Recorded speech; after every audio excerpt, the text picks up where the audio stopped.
প্রিয় দেশবাসী, প্রিয় মুসলমান ভাই বোনেরা, আসসালামু আলাইকুম রহমতুল্লাহ বারাকাত।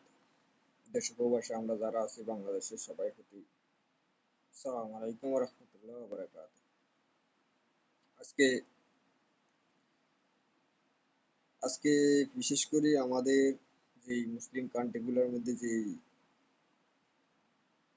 উগ্রবাদী হিন্দুত্ববাদী সন্ত্রাস এগুলা যেই হামলা পরিচালনা করতেছে এবং কি হামলা চালাইতেছে পাকিস্তানে, এবং কি পাকিস্তান পাল্টা হামলা করতেছে। প্রিয় দেশবাসী, বাংলাদেশের ভাই বোনদেরকে বলতেছি, সবাইকে বলতেছি, আজকে এদিকে ভারত পাকিস্তান হামলা চলতেছে, এদিকে আমাদের দেশে ভারতের বিএসএফ এবং কি বাংলাদেশে বিজিবি যে বৈঠক অনুষ্ঠান করতেছে, এটা দৃষ্টি ঘুরানোর জন্য, বাংলাদেশের দৃষ্টি অন্যদিকে ঘুরানোর জন্য এই ভারতের বিএসএফ আমাদের বাংলাদেশে বিজিবি এই যেন বর্ডারে আমাদের কোনো সৈনিক সেনাবাহিনী বিজিবি যেন অংশগ্রহণ না করে। এই কারণে আজকে আমাদের রাজনৈতিক নেতারা, বাংলাদেশের যে রাজনৈতিক নেতারা আছে, আজকে দেখলাম মেজর হাফিজ আহমেদ মেজর হাফিজ আহমেদ বলল বিদেশ থেকে এই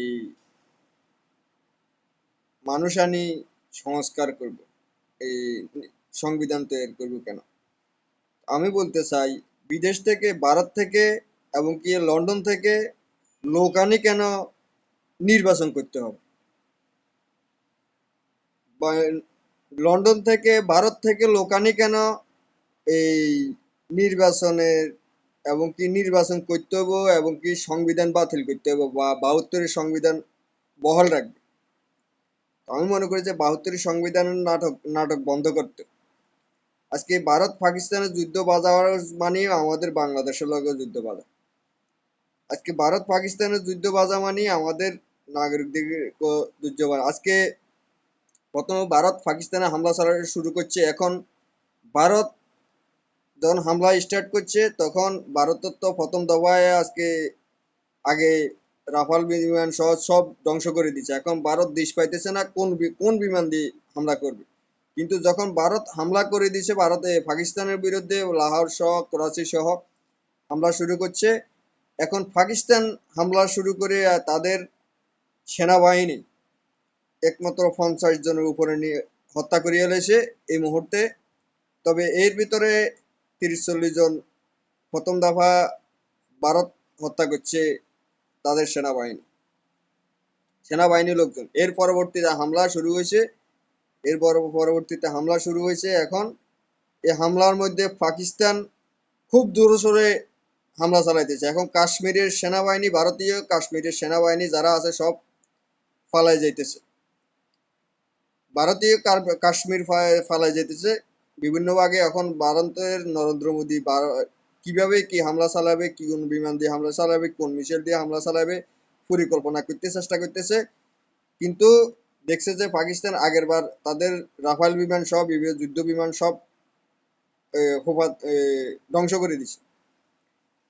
এখন পাকিস্তান শাহবাজ শরীফ পাকিস্তানের শাহবাজ শরীফ বলছে ভারত আমাদের উপরে হামলা চালায়, আমাদের সেনাবাহিনী ৩০-৪০ জন হত্যা করছে, আমরা ভারতের উপরে কঠোর প্রতিশোধ ঘোষণা করছি এবং আমরা এর প্রতিশোধ আমরা নিবই। হামলা কিন্তু চালানি অব্যাহত রাখছে। হামলা চালাতে এখন ভারতের নাগরিকদের মানে ভারতের সেনাবাহিনীদেরকে কুত্তার মতো মারতেছে। আজকে আমাদের দেশের, বাংলাদেশের যারা রাজনৈতিক নেতারা, ভারতের দালালি করস ভারতের দালালি করস, তারা দেখ তারা দেখ যারা আমাদের দেশে পাকিস্তান রে বলস, পাকিস্তান আমাদের দেশে ক্ষমা প্রার্থী হইতে হইব, তাদের এই সমস্যা করতে হইব। সব ভারতরে কিভাবে মারতেছে পাকিস্তানে, আর আমাদের দেশকে পাকিস্তান কিভাবে শক্তিশালী করতে চেষ্টা করছিল। আর তোরা ভারতের রয়ের এজেন্ট যারা, পররাষ্ট্র উপদেষ্টা সহ এবং বিএনপির মহাসচিব যারা আছো, সালাউদ্দিন টালাউদ্দিন সহ, তোরা যারা এইসব পরিকল্পনা সাজাইছে ভারতের দালালদের বিরুদ্ধে, তোদের বিচার একদিন হবে। এটা মনে রাখিস, তোদের বিচার একদিন হবে।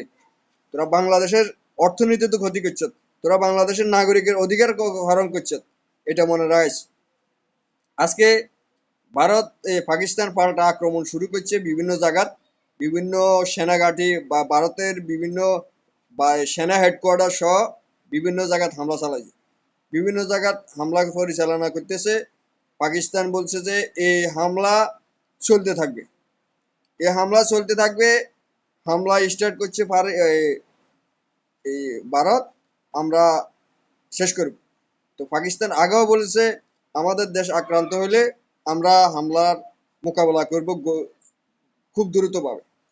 তো আজকে সারা বিশ্বের বাংলাদেশের প্রতি আহ্বান, আমাদের বাংলাদেশের নাগরিকদের প্রতি আহ্বান, সবাই সচেতন থাকতে হবে, সবাই ভারতের বিরুদ্ধে থাকতে হবে। আওয়ামী লীগের বিরুদ্ধে, ভারতের বিরুদ্ধে। এর ভিতরে আমাদের বাংলাদেশের যত আওয়ামী লীগের সন্ত্রাসীগুলো আছে, বিভিন্ন বিএমপির নামধারী সন্ত্রাসীগুলো আছে, সব জায়গা থেকে আমরা জনগণ ধরিয়ে নিতে হবে। আমরা জনগণ আর সচিবালয় থেকে আওয়ামী লীগের সন্ত্রাসীদেরকে বাইর করে দিতে হবে। বাংলাদেশে সেনানিবাস থেকে এই ভারতের রয়ের এজেন্ট সেনাবাহিনীদেরকে বাইর করে দিতে হবে। এটা হলো আমাদের আহ্বান। আপনারা সবাই একসাথে এক কাতারে থাকবেন। বাংলাদেশের নতুন সংবিধান ছাড়া কোনো নির্বাচন যেন না হয়, এই ব্যবস্থা করতে হবে আমাদেরকে। বাংলাদেশে আমরা ভারতের যারা বলে এই সংবিধান, ভারতের ওই সংবিধান আছে, এই সংবিধান আমরা কেউ মানে না। আমাদেরকে নতুন সংবিধান, নতুন দেশে নতুন সংবিধান, নতুন স্বাধীন দেশে নতুন সংবিধান, ২৬-এর স্বাধীন দেশে ২৬-এর সংবিধান হবে। এটা হলো আমাদের কথা। বাংলাদেশের জনগণকে বলবো সবাই সচেতন থাকবেন।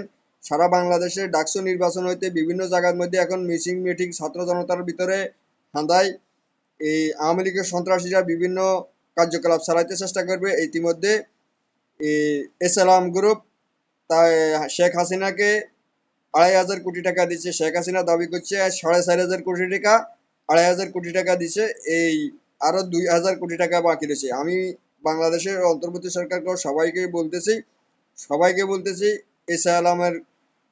এসআইএম মালিককে যেখানে মামলা দায়ের করতে হবে, দেশ বিরোধী, দেশের শত্রু, এবং কি এসআইএমের সাথে যেই জড়িত হোক, এসআইএমের সাথে সালাউদ্দিনও জড়িত আছে, এসআইএমের সাথে বিভিন্ন রাজনৈতিক নেতারা জড়িত আছে, তাদেরকে খুব দ্রুত গ্রেপ্তার করতে হবে।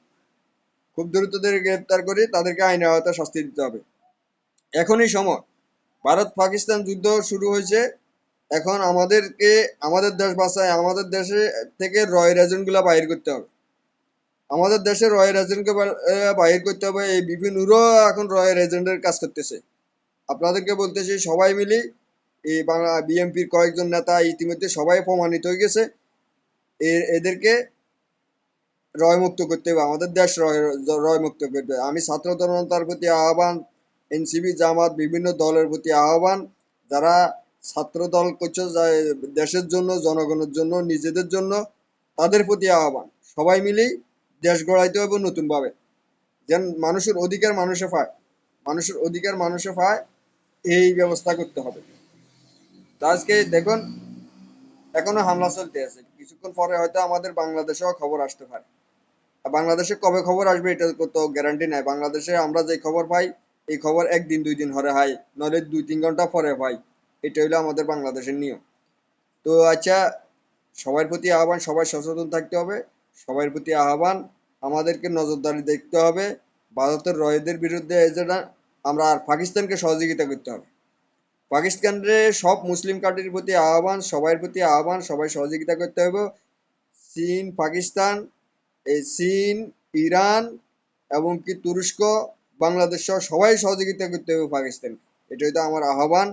আর ভারত ইতিমধ্যে সৌদি আরব গেছে, ভারত ইতিমধ্যে বিভিন্ন রাষ্ট্রে গেছে, রাষ্ট্রে যায় তাদের কাছে চীনেরে বলছে যুদ্ধ বন্ধ করার জন্য, কিন্তু কেউর কাছে এখন পর্যন্ত কোনো উত্তর পায় না। ভারত সবার হাতে পায়ে ধরতেছে, ভারতে নরেন্দ্র মোদী সবার হাতে পায়ে ধরতেছে। সবার প্রতি আহ্বান, এই নরেন্দ্র মোদীকে ধ্বংস করতে হবে। এই নরেন্দ্র মোদী আমাদের সেনাবাহিনীকে হত্যা করছে, এই নরেন্দ্র মোদী আমাদের ছাত্র জনতাকে হত্যা করছে, এই নরেন্দ্র মোদী আমাদের নাগরিকদেরকে, নিরীহ মানুষকে হত্যা করছে। তার বিচার কঠিনভাবে হওয়ার দরকার আছে। প্রিয় দেশবাসী, সবার প্রতি আহ্বান, সবাই এই একসাথে এক কাতার থাকি প্রতিরোধ করবে। আবারও আসতে পারি। আমরা নিউজ পাইতেছি, নিউজ কি পর্যন্ত চলতেছে, আমরা এগুলা তদন্ত করতেছি, তদন্ত করে আমরা দেখতেছি আমাদের নিউজগুলো আসুক। প্রিয় দেশবাসী, সবার প্রতি আহ্বান, সবাই সচেতন থাকতে হবে। সবাই পাকিস্তানের পক্ষে এবং কি চীনের পক্ষে থাকতে হবে, তুরস্কের পক্ষে থাকতে হবে আমাদের। প্রিয় দেশবাসী, সালাম আলাইকুম রহমতুল্লাহ।